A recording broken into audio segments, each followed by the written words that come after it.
Hilda sat on the back of the sofa and told her story. "First of all," she said, "when I got to school I found my friend Ingrid terribly upset because her father, who is not only the most loved pastor in this town, but a most courageous ex-officer, the stories of whose bravery in the last war are known in the whole school where he gives religious instruction, had been sent to prison by order of Herr Koch. The Gestapo called at 7 o'clock this morning at his house to arrest him. They said they would only allow him time to put on some clothing.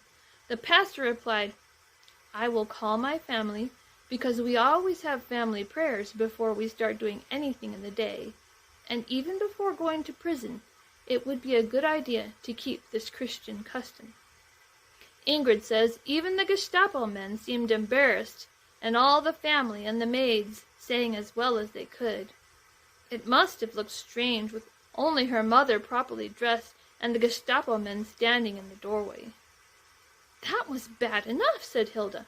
"But when the school got to church, we found that the preacher was one of these German Christians, and he did nothing but talk against the Jews, and also against Christian pastors who did not agree that Adolf Hitler is like a second Christ. It was terrible, Grandpapa, what he said, and if that is what the party does, I will not belong to it, and I decided I would go and tell Herr Koch. I have told him that I will write to Hitler myself, and that my eldest brother, who is an officer, will give my letter to Hitler because he knows him and is in Berlin.